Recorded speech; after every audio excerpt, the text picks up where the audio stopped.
Welcome everyone. Today's episode of Ask the Pond Digger, we're gonna talk about handling koi, quarantine ponds, and skateboards.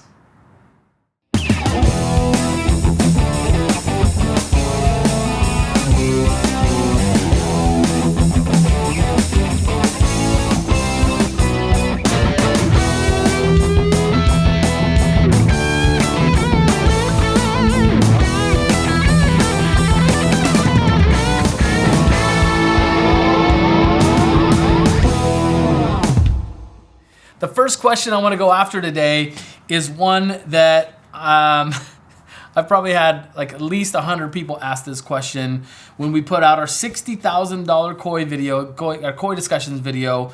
I got a lot of people asking about handling the fish. Now, Bobby Mars specifically on YouTube asks me, why did you grab it out of the bowl and make a rat's ass out of it? Why didn't you just tip the bowl and set her free? It's actually a good question. You know, in all of our koi discussions, Sean is handling those fish. It's his job. It's part of the process of being a koi handler or a koi dealer. It just so happens we had a lot of views on the $60,000 koi video, and it just so happened that the fish splashed her tail and pushed around and made a little ruckus. But I'll tell you why it's done, because literally in those videos we could potentially turn the fish loose like that. But Sean, he goes to Japan, as if you're watching our koi discussions videos, you know this. He goes to Japan twice a year, and every October he goes out and he helps collect these koi from these giant mud ponds. And koi that are a whole lot bigger than the one he handled in that video and more expensive are being pulled out of these mud ponds, and you literally have to pick them up and hold them, and there's an art to it, to pick those koi up and put them into bowls that you can take.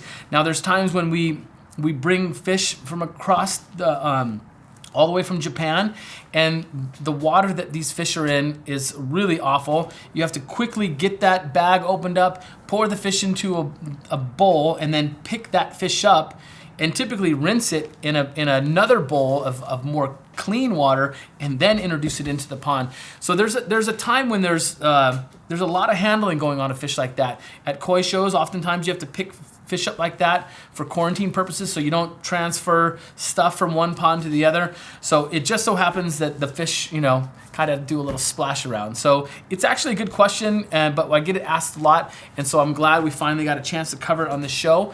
And I'm also going to give you a link right here. I want you to go check that link out, and Sean and I specifically tell you about handling koi like that, and I get to learn how to pick up fish like that. And I actually got to pick up a $15,000 showa. Maybe it was a $10,000 showa. All I know, it was worth thousands of dollars, and I got to pick it up and hold it, and I got goosebumps when I did. A really cool feeling. And luckily the fish didn't splash around on me, so you guys wouldn't give me all the grief that we've got. So the next question is from Derek Wolletz. It's from YouTube, I believe.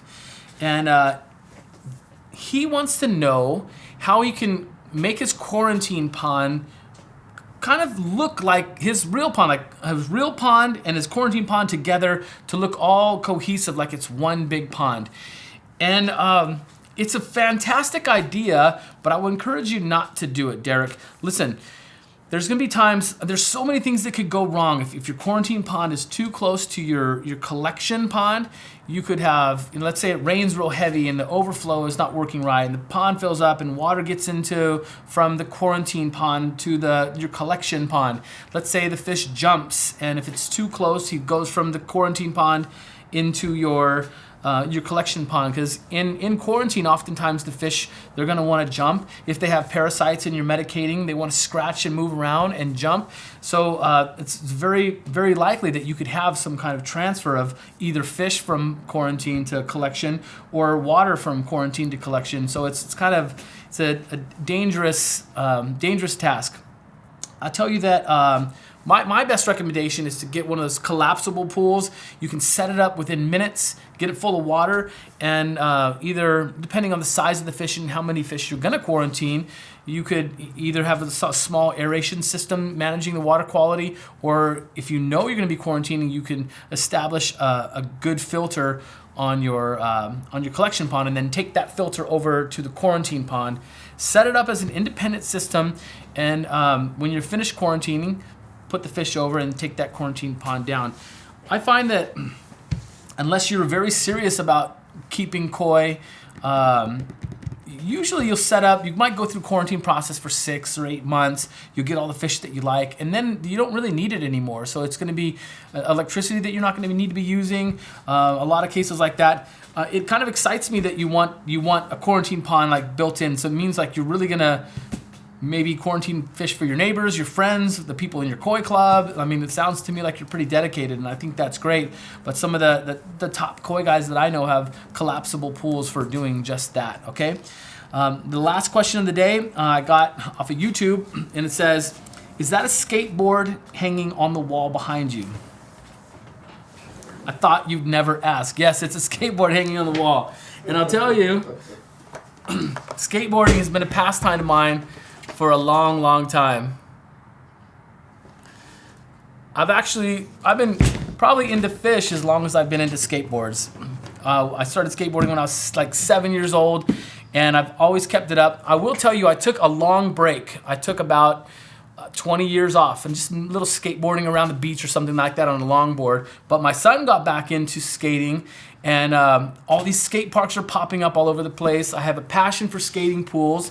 In the late 80s and early 90s, all I did was skate pools. And there's some kind of fascination in my brain with a swimming pool and a pond. And I know all my friends are starting to tell me that the pools that we're building, or the ponds that we're building now, are starting to look more and more like pools that I would want to skate. And that is the truth. So if you skate, let me know. I'd love to go skating with you, but it's going to be in a swimming pool, either in a backyard or in a skateboard park. Here's an interesting thing I want to tell you. We made 50 of these boards. I think there's only a few left. This is numbered, number 2 of 50. I skate 2 of 50. Number 1 of 50 is hanging on the wall at my house, and then some other people have them dispersed out. I do have a couple left. If you're interested in them, you'll have to hit me up. My question of the day for you is, do you skateboard? No, I'm just kidding. Not too many skaters that are into pools. But my question to you is, do you quarantine fish before you put them in your pond? I want to know. Give me your answer down here in the YouTube comments, and then we'll talk about that. Hit me up if you want to go skating, and if you want me to answer your question on our show, you know how to do it. Hashtag #AskThePondDigger, push it around. Please share our videos. We really appreciate it, and we'll talk to you again real soon.